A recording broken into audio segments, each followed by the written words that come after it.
is up, fam? Thank you so much for tuning in to So Real Sports Talk. We have a very, very, very special guest. I even forgot to introduce myself. My name is Sunil, and we have my man, Niner Nick Newman, newly minted host of, let me get it right, the Faithful Fan podcast. Now can be heard on the Pigskin Pod Network. Also, OG All 49er SI writer is where I met him.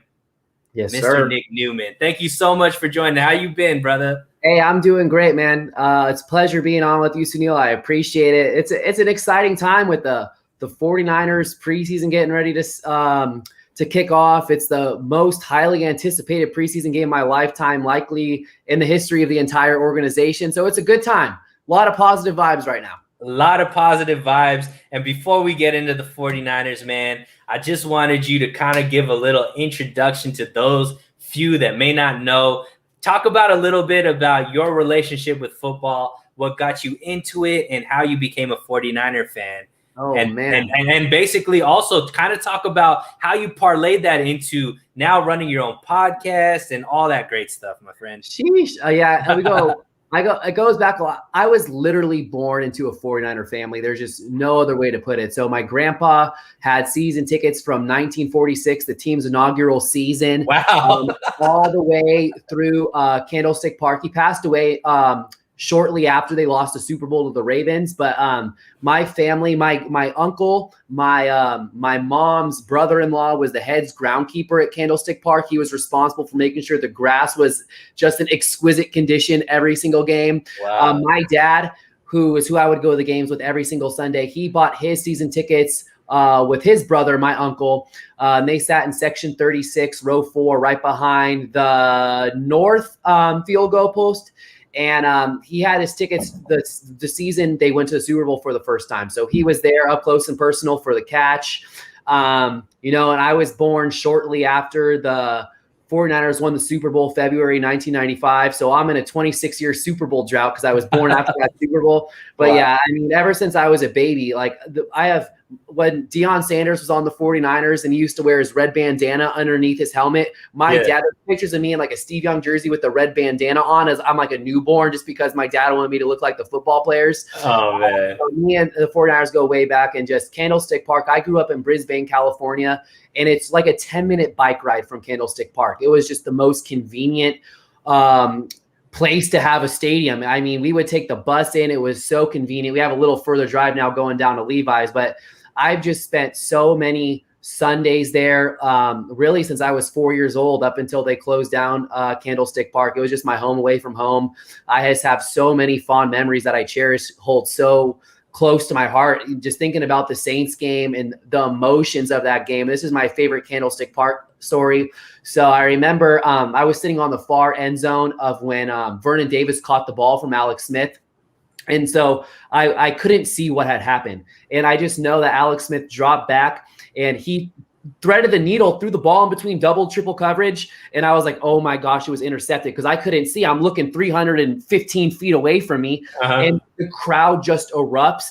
I didn't see it at first. Some guy who I don't know behind me picks me up, and I'm a senior at the time in high school. He picks me up, and I'm like, what the hell is going on? And then I knew what happened just based on the way it erupted. And I remember looking on the Jumbotron. It gives me chills just talking about it. Just so many great memories at Candlestick Park. Now I'm my own season ticket holder. I'm looking forward to bringing my dad to a few games this year, kind of returning the favor. But yeah, I was born into a family of 49er fans. And, go ahead. Nick, I haven't seen you do one of these in so long, and I was like, where is Niner Nick? I thought maybe because I know you were busy coaching basketball and all this kind of stuff. Then all of a sudden, explosion. He's been working on something in the background this whole time. So talk about how this podcast started and what everybody could expect from it. Definitely. So just to dive into how I found myself in this position in the sports world, when the pandemic hit last March, I was furloughed from my job. I work for the YMCA of San Francisco in youth development. I work in the elementary school field. And so I was furloughed with my job for 6 years at the time. And 2 weeks later, it was Jose Sanchez before Grant took over. SI hit me up to see if I wanted to write. And, I told him I've always been interested in covering the 49ers. I was a communication major, so I was very familiar with, writing essays, having a vocal presence, not being afraid to public speak.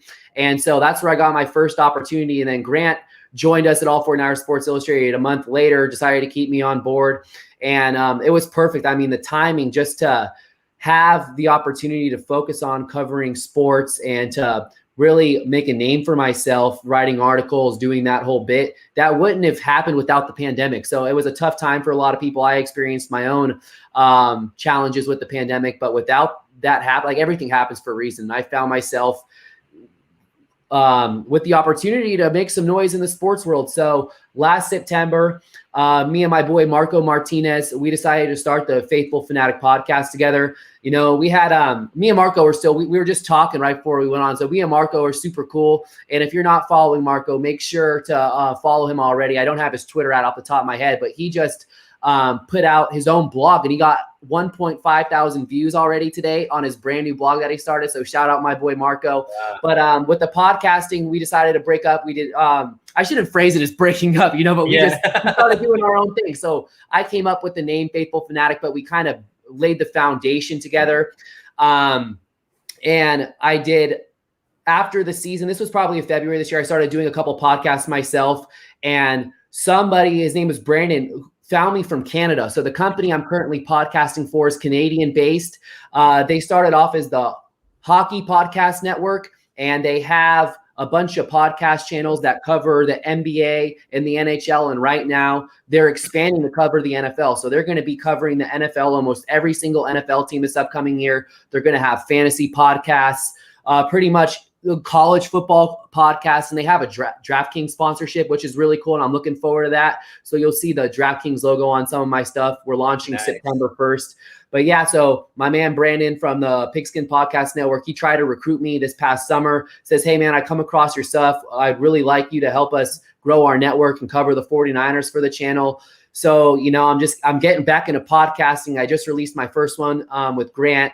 And we've had some big names on the show in the past. I've had my guys, Butcher Boy, Bonte Hill, Grant, Mike Schumann. So I've had some big names, some blue check marks, some well-known media personalities on the show. But this past show with Grant exceeded my previous total listens within 24 hours. So I'm happy for this new platform. I'm looking forward just to be able to kind of build on this momentum and just ride out this wave and see where it gets me.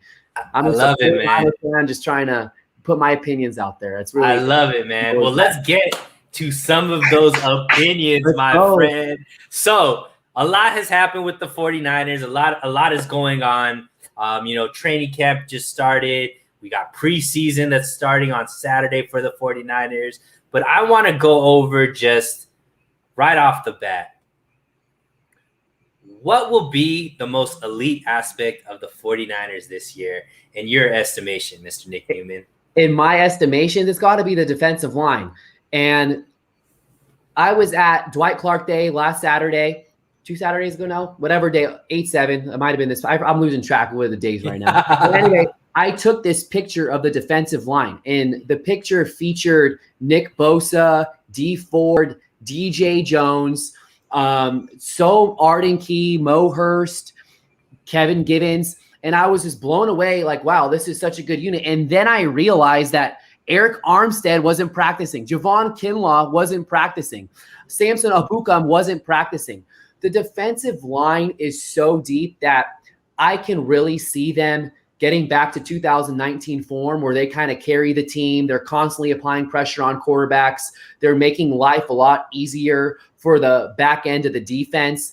There's a lot that has to go right in order for that to happen. Nick Bosa has to successfully recover from his ACL tear. He has to show that he's still the same player early on to have an impact great enough to get the 49ers back to 2019 form. Javon Kinlaw has to have big strides this year going into year two. He needs to be more of a DeForest Buckner, and it's unfortunate that Javon Kinlaw is going to be DeForest Buckner. Always under that cloud. Always. He's just always going to be compared to DeForest Buckner because, I mean, they drafted him with the pick they got for Buckner. They play the exact same position. It's just inevitable that you're gonna draw comparisons between the two. But if he makes big strides going into this year, that can really propel this defensive front. And Samson Ebukam, I'm high on him transitioning from the role that he had on the Rams, where he was primarily an outside linebacker, to now he's a pass rusher. He's a speed rusher. Mm-hmm. And I've always thought that it was so important for the 49ers to find another speed rusher, especially behind Dee Ford. And now talking about Dee Ford, who's been looking phenomenal in camp. I was there a week ago from Tuesday before Dwight Clark Day. Like, Dee Ford looks good. Look at him running around the field, and just his agility, his explosiveness, his burst was all on display. And what was really impressive, because of course we know he's a great pass rusher, he was one of the few guys able to be quick enough to cut off Trey Lance, because Trey Lance ran the ball a lot the day that I was at training camp. I want to say it was August 2nd. And Dee Ford was the one taking those angles, forcing him out of bounds, limiting the big play.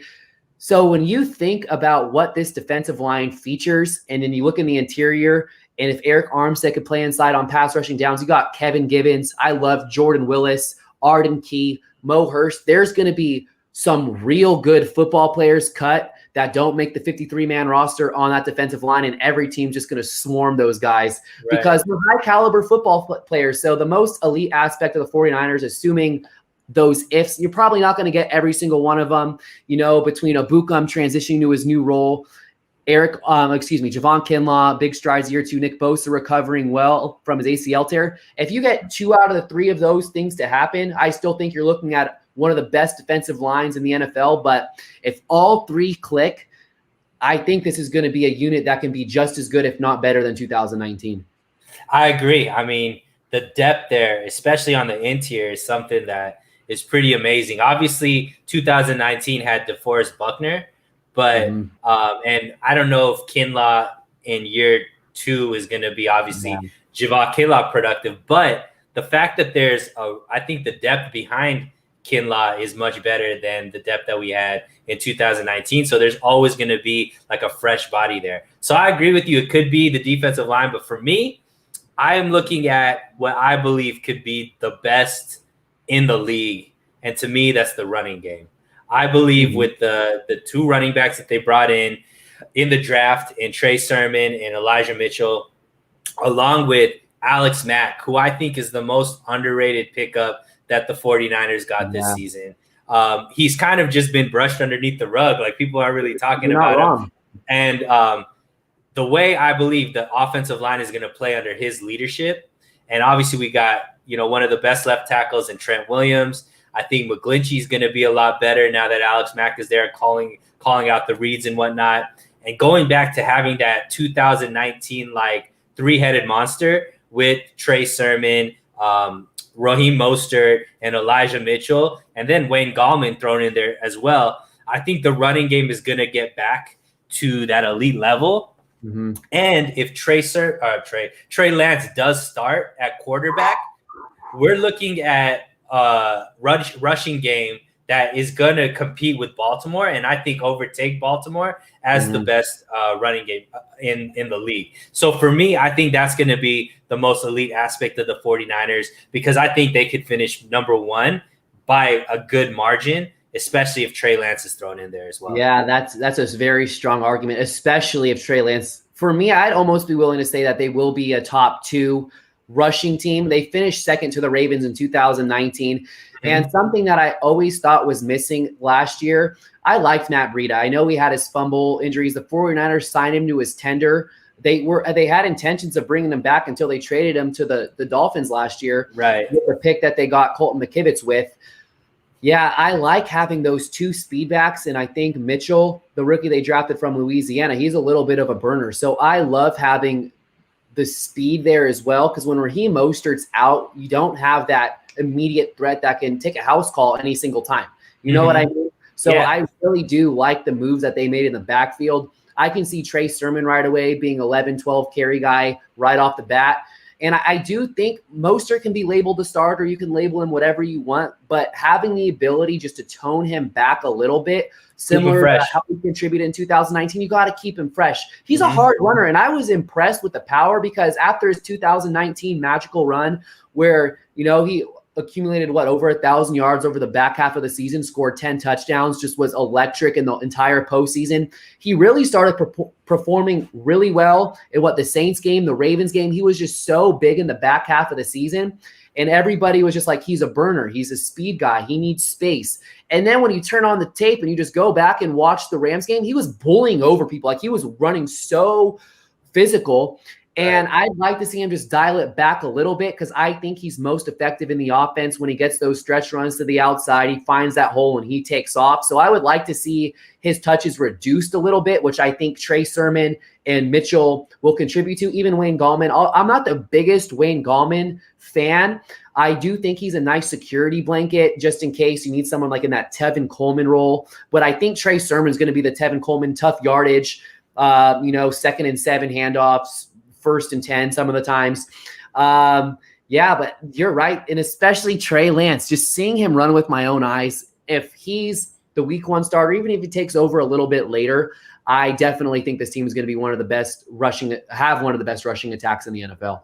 Yeah, and I mean, I think you're spot on with Raheem Mostert as well. Like, he got just as many carries as Tevin Coleman in 2019 when all things were said and done. But most of his carries came the second half of the season. And then we saw what he was able to do in the playoffs against Green Bay. And if we could have that type of weapon that's fresh, I look at it like, the Olympics just got over. If we were talking about like the 4x1, any of these relays, we want to have Raheem Mostert be our closer in the 4th leg of the relay, right? He's going to be that one. So if he could be the most fresh at the later half of the season, because I think the NFC West is going to be pretty tight. So I think, week 16, 17, 18 are going to be important games that could be make or break in making the playoffs or being out of the playoffs with how tight the thing is. So if we could have him fresh for that going into the playoffs, the 49ers are going to be set up to really have a lot of success this season. It's funny you talking about the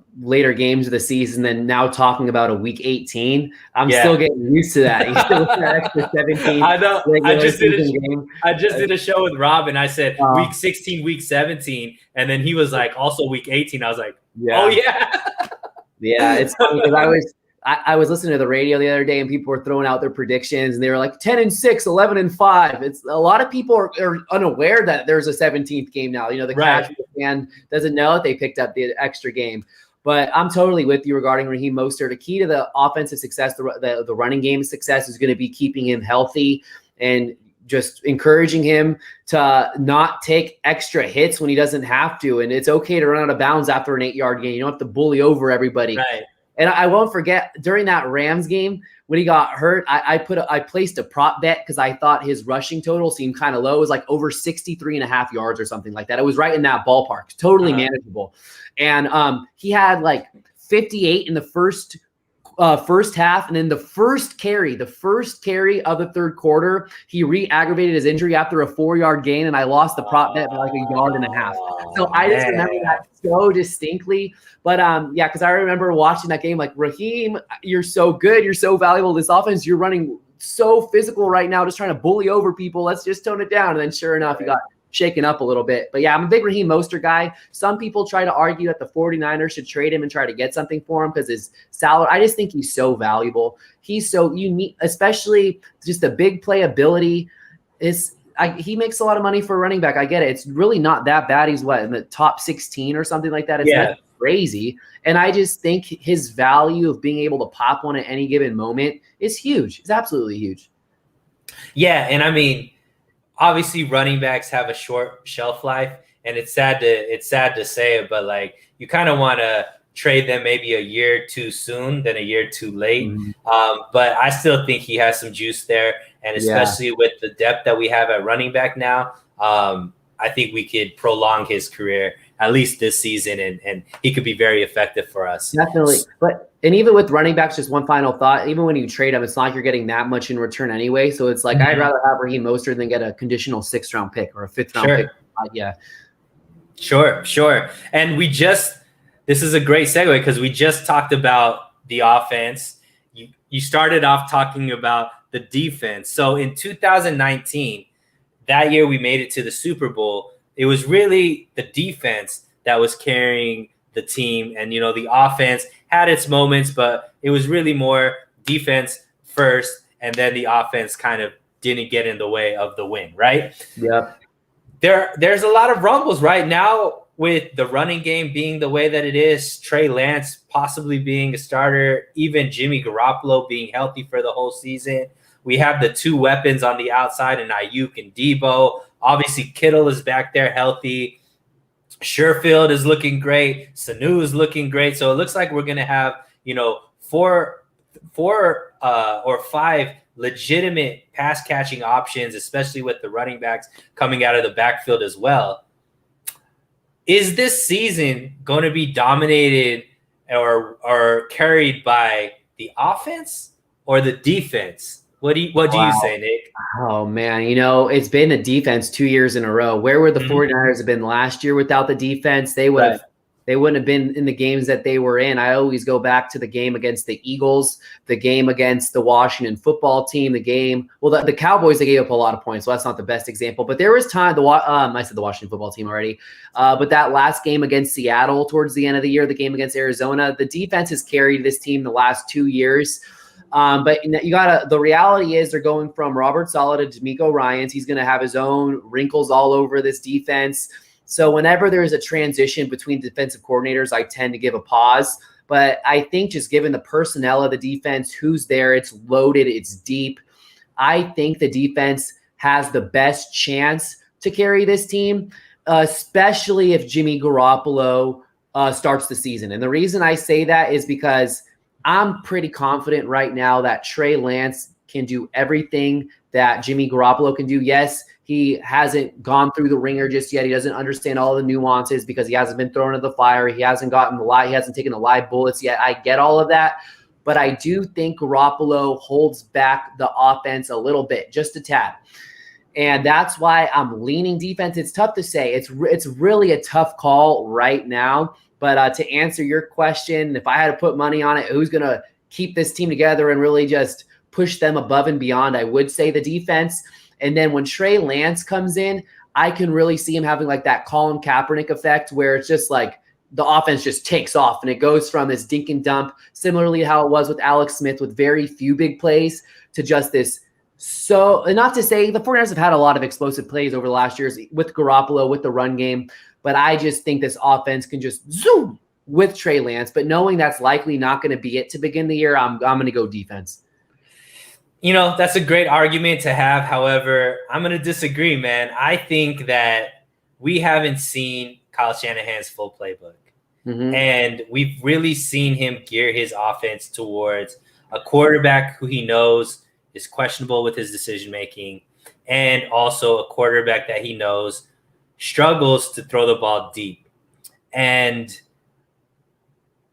Trey doesn't have those issues, right? He is a very good decision maker and has a very strong arm. Now, is that saying Trey Lance is going to be a perfect quarterback? Absolutely not. I mean, if we're being honest, there's a lot of mistakes he's making in training camp, namely with the ball, a lot of fumble issues, things like that. But still, the dynamic that he gives you and the tools that he has, I think we're going to see a different playbook from Shanahan.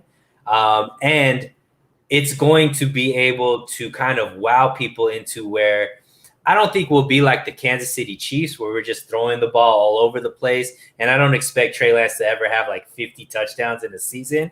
But I think with that mixture of the run and pass option, I think that the offense is going to be able to dictate games because they're going to be able to control the ball. They're going to be able to control how much the team that they play against gets the ball on offense. And for me, I think that's going to just make it more where the offense is carrying this team, not because the defense is bad, but more because they're just going to have the ball a lot more because they have so many horses that could run.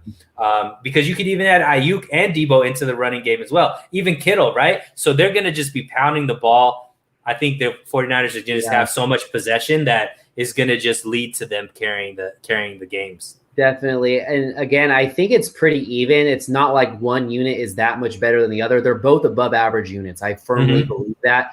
And it's just a matter of time until it's proven that this offense is going to be better than it was last year. The defense still ranked so high considering all the injuries, but like I talked about, the transition going from Robert Saleh to D'Amico Ryans is going to be a fun one, and we'll see. I hear that he's going to be sending a lot more blitzes, a lot more blitzing from that nickel spot. I love when K'Wan Williams does that, a lot more blitzing from Fred Warner. So it's going to be exciting. And yeah, like I said, you can't have a strong arguments could be made both sides just because both units are so good. Right. Raymond Martinez has a really good question. Nick, you could take this one. Who makes Kyle's job easier, Trey or Jimmy? Maybe that's the ultimate deciding factor. Great point, Raymond.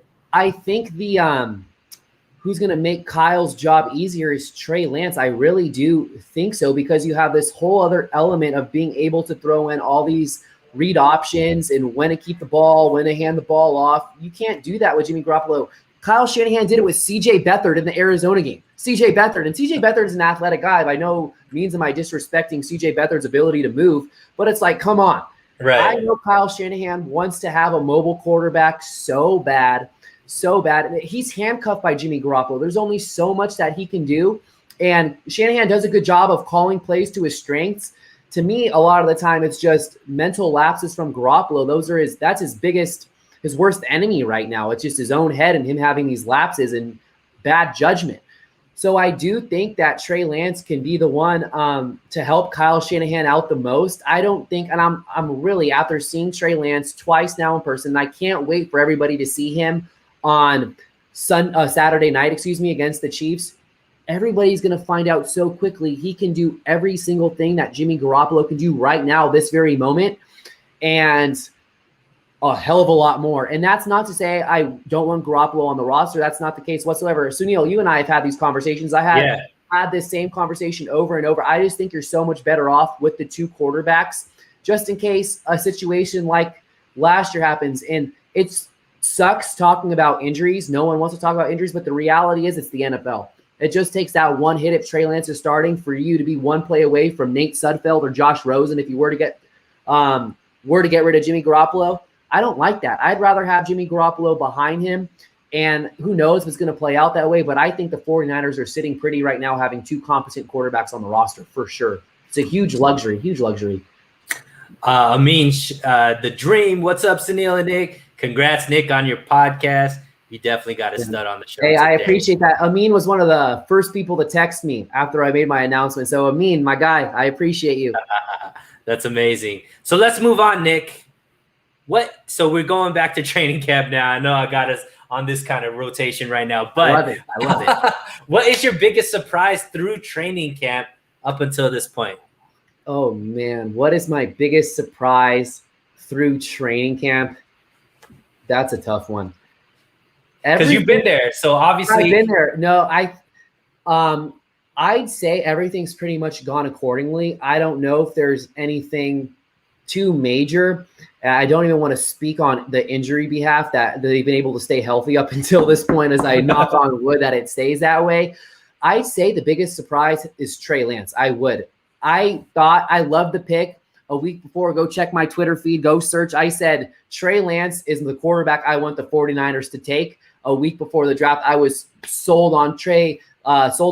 I remember watching the draft and just having my heart was racing. Please don't be Mac Jones. Please don't be Mac Jones. I want Trey Lance. So I let off a huge sigh of relief. I love everything about the kid. I love that he refused to go to Minnesota to play safety. Other schools were recruiting him to play safety. He took the opportunity to play quarterback at a small FCS school. I love everything about Trey Lance.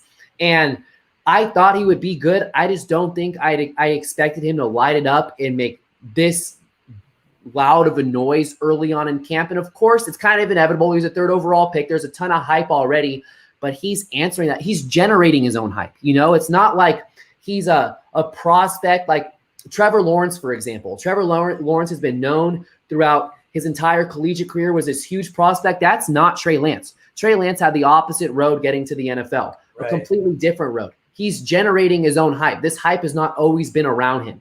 He generated it himself. And not to say that I'm sure Trevor Lawrence did a lot too throughout his high school days to generate his own buzz. But what I'm saying, like what's going on in camp right now, it's not the buzz of the third overall pick. It's the buzz of this third overall pick is making jaw-dropping play after jaw-dropping play. I was there. This is when I was sold. The play where he evaded a rush, dropped back, rolled out to his left, and kind of jumped through. It wasn't like a Mahomes complete jump throw across the body, but he was rolling out to the left, was across his body, and just dropped it 50 yards downfield to Trent Sherfield. And I was like, I texted Bonta Hill, my guy, 95.7 the game right away. Trey Lance I just can't believe he just completed this pass. And Bonta Hill, Joe Shasky, they were there the Saturday before I saw Lance, just immediately hyping him up. You can see it right away. Just the subtleties of what he does, just how much more athletic he is than Jimmy Garoppolo. He just has the it factor. He has the it factor. The teammates gravitate towards him. He's just gushing with confidence in a way where it doesn't come off as cocky. He just knows he's that guy, but he wants to support everybody. He's not standing out. He's just a good dude from my observations, not knowing him personally, that I feel like this franchise is very lucky to have. So my biggest surprise through training camp is the storyline of Trey Lance. I just can't wait to see him take action Saturday night. Yeah. I mean, that's obviously been the biggest news. I mean, I've never seen the 49ers get so much national attention for their quarterback in a while, right? So I'm just seeing like on Sports Center, on FS1, on the talk shows, nationally, people are talking about how well Trey Lance is doing, which, you haven't seen that, at least in recent memories, for that to happen. But I think for me, the biggest thing is Dee Ford, man. Like, I remember going on about a month ago on Grant's Roundtable, and we were talking about the worst contracts in for the 49ers. And I said Dee Ford because we're paying a man who probably won't play for us ever again, right? Mm-hmm. And to see him not on the PUP list, actually in pads, actually working out with the guy, he's doing more than Nick Bosa is doing in training camp. He is. What people don't realize about that 2019 pass rush, there was a pass rush with Dee Ford, and then there was the pass rush without Dee Ford. And we don't want to talk about it, but without Dee Ford, even with Buckner in there, it was pretty pedestrian. And then when Dee Ford was in there, when Dee Ford was in there, it was elite. So more than Buckner, Dee Ford was the driving force and opened up so many avenues for the defensive line. So to have him back, and you just talked about, if he has the athleticism still to run down Trey Lance and make sure that he doesn't get off on yards, I can only imagine what he's going to be capable of doing throughout the whole season. To me, that was the biggest surprise. I'm right there with you. And it's funny that you say that. I'm trying to pull something up real quick. So I wrote an article. Here it is. I just pulled it up. The biggest storyline. This is literally what the article was titled. It's so funny that you just said Dee Ford. So I said in my article, the biggest non-Trey Lance storyline for the 49ers, the return of Dee Ford. And I have the splits right here for you because you're 100% correct. The difference with and without Dee Ford in 2019. So with Ford in 2019, points allowed per game, 15.6. Without him, nearly 26. So there was over a 10-point differential without Dee Ford on the field. Passing yards allowed per game, 163. 163. Let that sink in for a little bit. Only 163 passing yards per game when Dee Ford was on the field, 214 without him. Sacks per game. There was a 2.5 sack per game fall off. You averaged 4 sacks with Dee Ford on the field, 1.5 without him. And then Nick Bosa, I thought this was a fun little caveat just to show how Bosa needs that running mate. Bosa averaged nearly a sack per game, 0.85 sacks per game with Ford, and then without him, only a sack every 3 games. So Dee Ford really was the ultimate X factor of that 2019 defense, and I'm right there. I don't think we could have named 2 better players than Trey Lance and Dee Ford to answer the question, because it's totally accurate. I'm right. I thought Dee Ford was done. The fan base thought Dee Ford was done. The 49ers Twitter community thought Dee Ford was done. And just to have him out there and see how he's moving around, it's just a bonus. It's the cherry on top of the cake. Absolutely. And it's more than a cherry. Whatever's higher than the cherry on top, like it's like candle. It's like expecting, just some average girl like Kim Kardashian walks through the door. You know what I mean? It's like the best thing that you could possibly imagine. And I could only imagine the rest of the NFC West is like, now what are we gonna do? You know what I mean? Yeah. Like, we got to rip up the playbook because D Ford is there now. Now we got to worry about D Ford and Nick Bosa. Yeah. Which And is, I think that's what it is on top of it more than anything. It's not that they're freaking out over D Ford. It's now like D Ford's back on top of Samson Ebukam, the returning Nick Bosa, Eric Armstead being able to play inside, Javon Kinlaw year 2, Maurice Hurst, Arden Key. Like, you just fire off these names of big-time NFL defensive linemen. It's just mind-blowing. I hadn't even said Kevin Givens. I haven't said Contavious Street, Darian Daniels. There's just so many people on that defensive line. It's just crazy. And the fact that D Ford's back is huge. Yep, I agree, man. So I want to get you off on this one. So one of our most epic moments in YouTube history was when we went back and forth about Jimmy Garoppolo and whether or not he should be traded when we bring in, a quarterback like Lance. And you were very adamant that he shouldn't be traded. You were very adamant that he should stay in the, as the backup. And you kind of reiterated that now. However, now that you've seen Trey Lance be Trey Lance, has it changed your mind at all? No. As far as what this QB situation should be. So, and the one thing I take a lot of pride in is being consistent with this take. It's my pinned tweet. I can pull up my pinned tweet, quote unquote, right now. I have it. So I tweeted this immediately after the 49ers drafted Trey Lance. If Trey Lance beats out Jimmy Garoppolo, great. He deserves to start week 1. But if Lance doesn't win the job this season, realize your starting quarterback was in the Super Bowl just 14 months ago at the time.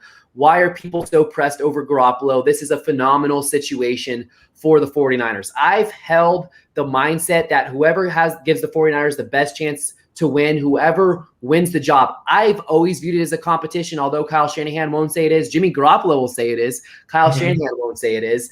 I've always viewed it as a competition, and I've always stood the ground of let these two guys go through camp, go through the preseason. Whoever gives the 49ers the best chance to win week 1, let that player start. And the reason why I've never wanted to get rid of Garoppolo is because I feel like the 49ers Super Bowl window right now is wide open. And I feel like they can survive almost any injury that takes place. If they were to lose Nick Bosa, if obviously nobody wants that. I don't want that. I'm just throwing out hypotheticals here. If they were to lose a Brandon Ayuk, if they were to lose a George Kittle, Greenlaw for a little bit, I feel like they could bounce back from almost any injury. We've seen it like 2019 when the 49ers lost Mike McGlinchey and Joe Staley. They were able to survive and went undefeated during that span. Right. So I think the one area that this team won't be able to recover from is going from Trey Lance to Nate Sudfeld or Josh Rosen. Your season's done.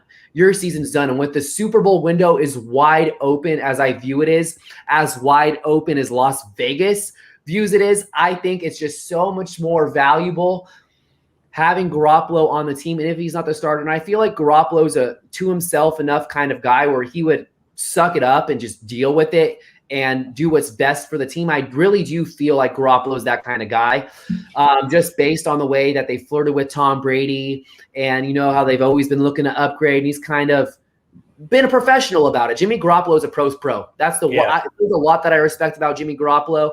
I give him so much credit for turning around this franchise. I was there, the Jaguars game, when he just completely lit them up when they were the number 1 defense in the NFL.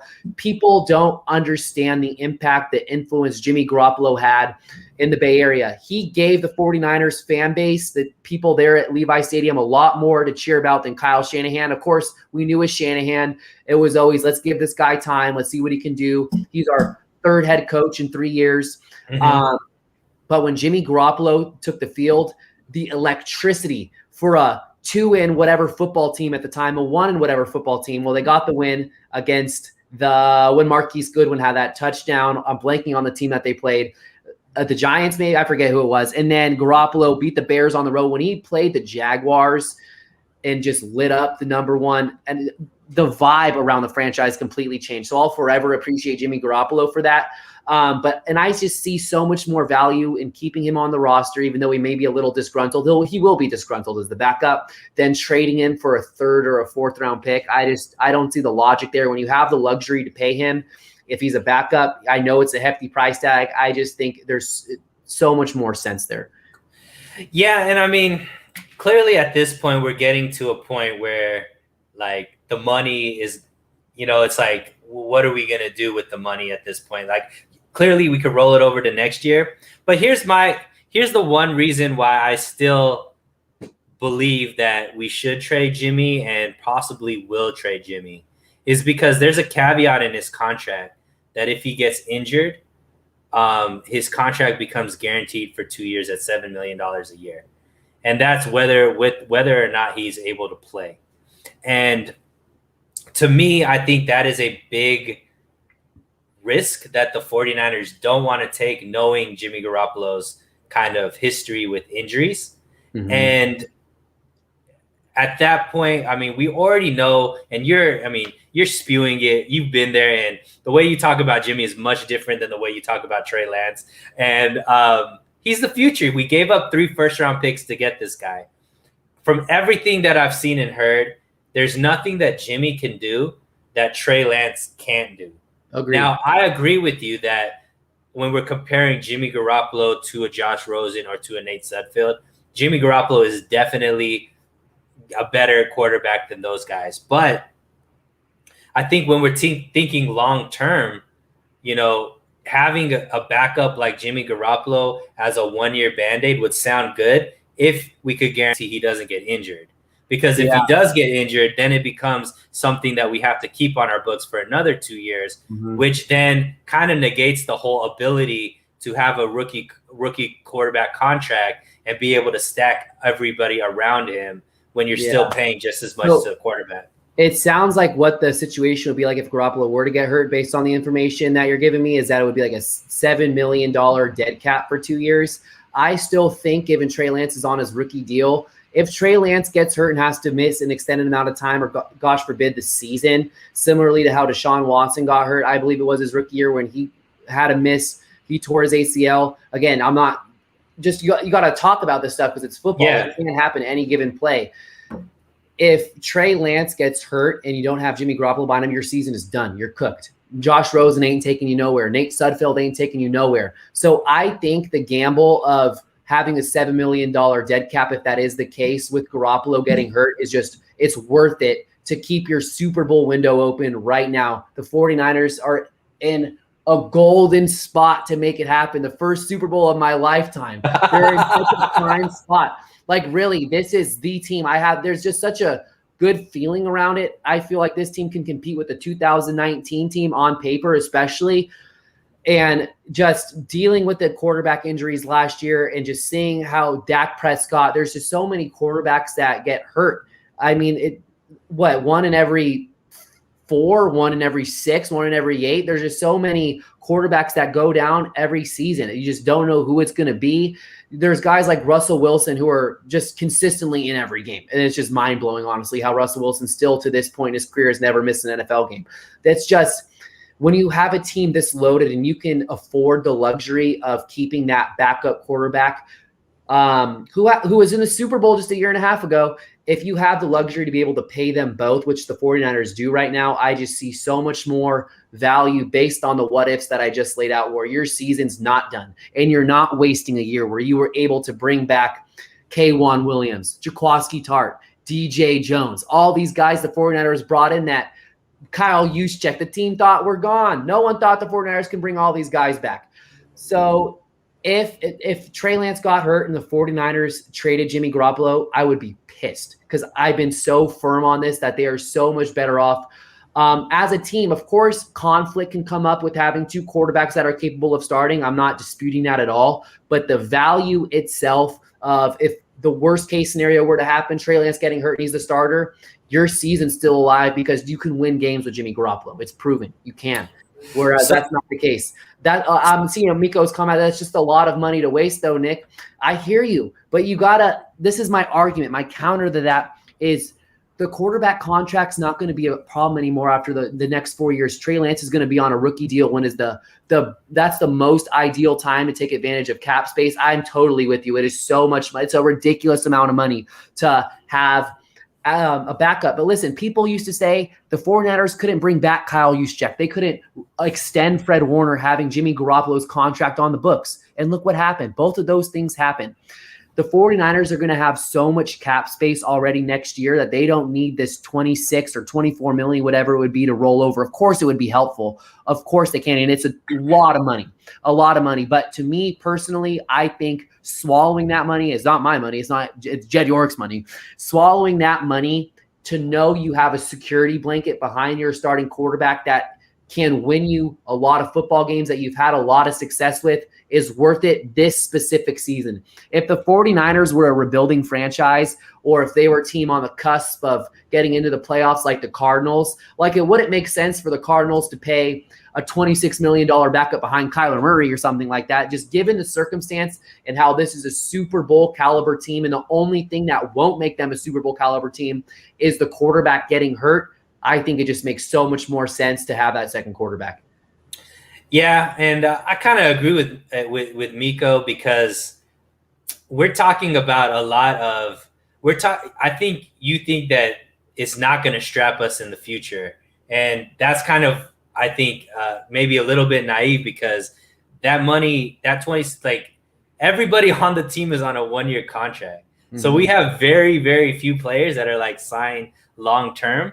So every single dollar is going to be important, because it could be the difference between a tier 2 player and a tier 3 player. Yep. It could be the difference between a tier 1 player and a tier 2 player. And I don't know. I mean, obviously, I understand the point of having like a tier 1 backup quarterback, but even if you have Jimmy G as a backup quarterback, but all the rest of the team is not, great quality, like you just said, with Arizona, that closes the window pretty shut too. So, I mean, it's just kind of like either way is a gamble, and you feel more comfortable with the gamble of him on the team versus the gamble of him not on the team. Yeah.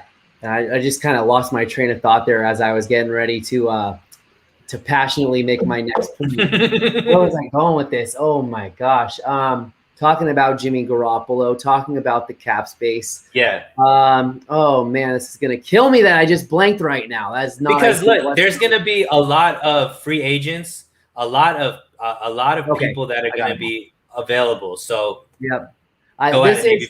This is something that I've also been very consistent about. I just have the utmost respect for teams that put their money where their mouth is and go for it. And I know it's very short-term thinking. I don't care about the long term. I care about this immediate season. And this is a constant battle that I've gone through on Twitter. There's people that, you have to try to win now while also being mindful of the future. And I just see teams like the Chiefs that are like, screw it. We're going to throw whatever money we can out there to make this team as competitive as possible. Excuse me. The Rams, let's go make all these extravagant trades so we have the most competitive football team we can put on the field. I have the utmost respect for those franchises that go for it, and they go for it for the immediate future. I want that for the 49ers, and I get it. The smart thing to do long-term is likely to bring cut Jimmy Garoppolo, have that 24 million carryover. That's the smart thing to do long-term. I'm straight up saying, like, I don't care long-term. This is a Super Bowl roster right now. What's in front of you right now is a team so capable of winning the Super Bowl. And the only thing that prevents them to even reaching the NFC Championship game, in my opinion, is the quarterback getting hurt. That's the only thing. If that happens and they have a plan B in place, this team can still go places. If they don't, their season's done. And you can try again when you have that $24 million you rolled over, which isn't a bad thing. I hear you, and it's a valid argument. Everybody in the comments, I hear you as well. I'm just saying this is such an ideal year for the 49ers to just put all their eggs in the Super Bowl basket, keep Jimmy Garoppolo, even if he's the backup. And, this conversation is based on if he's the backup. If he's the starter, he's going to be the starter. And even then, I wouldn't trade him in week 8. I wouldn't do it. That's just my take on it. I think that this team can win a Super Bowl with Jimmy Garoppolo. I think they can win a Super Bowl with Trey Lance. Having both of them as a security blanket behind one another is just worth it. That I'm sold on that. So sold. But I hear your argument. Spoken passionately like somebody who's in a 26-year Super Bowl drought. Which I am. And yeah, it's tough. I hear your arguments. I hear them so loud and clear just about how this team has a lot of backloaded contracts. It's all valid. The way that I see cap space, every team renegotiates. These contracts really aren't that long. There's outs in every contract. I question the salary cap a lot and teams' abilities to maneuver around the salary cap. I think people take the salary cap way too literally, way too seriously. The Chiefs are living proof that you can work around the salary cap. How someone explained to me how they were able to bring in Orlando Brown when they were so pressed for cash. How are they? And of course, there's teams like the Falcons who they're not as savvy. They don't have a Parag in their front office that's able to move money around so they can re-sign and keep Julio Jones. Not all front offices have the wits to do that. The 49ers have that front office where they're able to redistribute money. They structure their contract so there's always out. So I'm not worried about Kyle Juszczyk's 5-year contract in the year that you're going to have to the money you're going to have to pay him in 2024 or Trent Williams in 2025. That's crazy. Why are we talking about 2025? Let's talk about 2021 when you have a Super Bowl roster right now in front of you and Trey Lance and Jimmy Garoppolo having the both of them completely maximizes it. Oh, gosh, I don't want to talk about cap. This is only the stuff you could find on Fan Fanatic. What's the podcast called again? The Faithful Fanatic Podcast. Faithful Fanatic Podcast. Think of like the Phillies mascot, the Philadelphia Phillies. I think he's called the Philly Fanatic. I'm the Faithful Fanatic. So I love it. Rob jumped in, trade Jimmy, and have Kyle Shanahan be Trey's backup. Hey, Rob, I see backwards Kyle Shanahan throw like 6 interceptions in 2 practices that I've been at camp for. So I don't know. We've all seen the oven toss. We've all seen it. I'll tip my cap to Kyle Shanahan for that. But you can see at practice, it's hella funny just how much enjoyment he gets playing quarterback when he can get his throws in. He takes so much. It makes him so happy. It's like, I genuinely feel good for you that you have this opportunity to try to relive your glory days and play quarterback during practice. Then he goes back and watches himself. John Lynch said that he watches himself throw the ball. Like he'll go back and watch the film passes in practice. But I'm going to take a hard pass on Kyle Shanahan after what I've seen from him. I'm going to need him to step up and throw less interceptions during his time quarterbacking. That's great. But I love Kyle Shanahan. I do think it's really important. I feel like this is a really underestimated component of being a coach, being a high school coach myself, is just the relationship building, being a player's coach, and I think that Kyle Shanahan's close to the guys in age. He's a young guy. He's into the culture that they're into. And I really do think that goes a long way. So I'm giving him a hard time about him quarterbacking in practice, but I do think that's awesome. Some people should say he's the coach. It's not his position to be doing that. He shouldn't be watching himself in the film room. I get it. But at the end of the day, I think it's cool. And I think players think it's cool that their coach is out there having fun and he enjoys it. For sure. Well, Nick, that's the show, my man. You brought the energy. That was fun. The swagger. I love it. Why don't you give the guys a rundown on what they could expect from you? Plug whatever you need to plug, my man. I got all your links in the description, but please give them it out of the horse's mouth. Yeah. So, we have our New Year's resolutions that we go through going into each new year. I have my NFL resolution for the upcoming season. I'm trying to be active on all social media pages. I'm on Facebook, YouTube, Instagram, Twitter. My podcasts are all on the link tree that Sonil provided in a link. Check me out, the Faithful Fanatic Podcast. Just signed a deal with the Pigskin Podcast Network. They're established in the NBA and the NHL already. They're branching out to cover the NFL this upcoming season. They're going to be covering almost every single NFL team, fantasy podcast, college podcast, you name it. They're going to be covering it. So, check me out. I'm on Apple Pods, Spotify, Google Podcasts, Pocket Cast, Overcast, everything. That's Maybe Dreamcast one day too, right? I don't know. Dreamcast. I remember playing video games on the Sonic the Hedgehog. That was my game when I was like 4 or 5 on the old Dreamcast. Absolutely, man. Absolutely. Well, hey, I appreciate you, Nick, popping out your head, being on my show. I'm definitely going to be tuning into your podcast. Guys, everybody that is that is watching, please go to his link tree, subscribe to his YouTube, subscribe to his podcast, pay attention. We want to give, the family members as much support as possible. This is going to be the last show of the week, my guys. Thank you so much for keeping it real with me, keeping it so real the whole week. Nick, the energy is just rubbing off, man. I don't even want to go, but you guys all have a great night. Have a safe weekend, and we will talk again very, very soon. Have a great night, guys.